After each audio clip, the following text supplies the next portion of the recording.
Hello everyone. Today I'll be sharing news from USCIS regarding a new policy change released in August 2025. According to USCIS spokesman, America's benefits should not be given to those who despise the country and promote anti-American ideologies. U.S. Citizenship and Immigration Services is committed to implementing policies and procedures that root out anti-Americanism and supporting the enforcement of rigorous screening and vetting measures to the fullest extent possible. Immigration benefits, including to live and work in the United States, remain a privilege, not a right.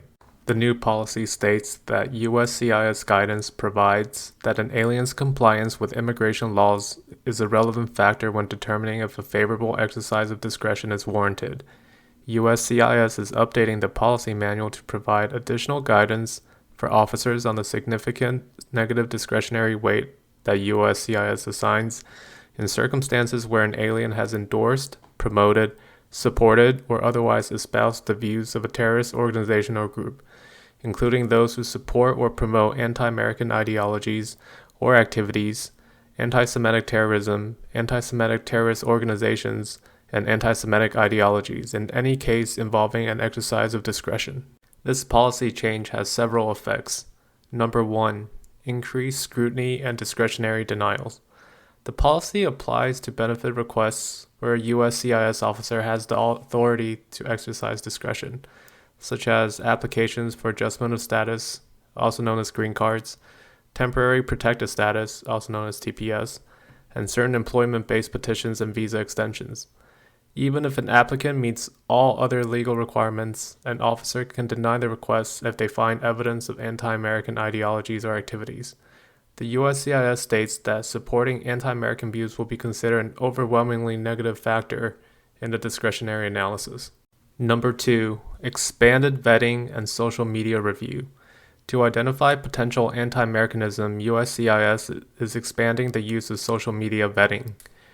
This means that an applicant's social media posts and affiliations can now be used as evidence against them.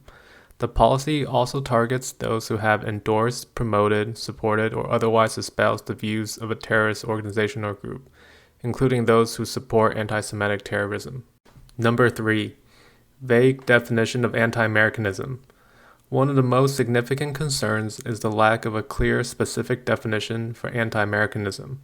While the policy links it to existing laws concerning communism and totalitarianism, critics can argue that broad and subjective nature of the term gives officers too much leeway and opens the door for personal bias to influence decisions.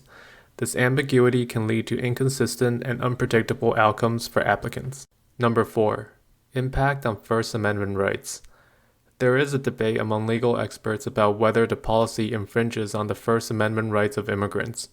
Some argue that because immigration benefits are considered privilege, not a right, the government has broad authority to set eligibility criteria. Others contend that the U.S. Constitution and Bill of Rights protect all people within the United States, regardless of their immigration status, from government overreach, and that this policy could be challenged in court. Number 5. Holistic assessment of character. This change is part of a broader shift in USCIS policy that moves beyond a simple check for misconduct. The agency is now directing officers to conduct a holistic assessment of an applicant's good moral character, considering both positive attributes such as community involvement and stable employment, and negative attributes such as anti-American sentiment. That is all for this video. Thank you for listening, and I'll talk to you again soon. Take care and have a great day.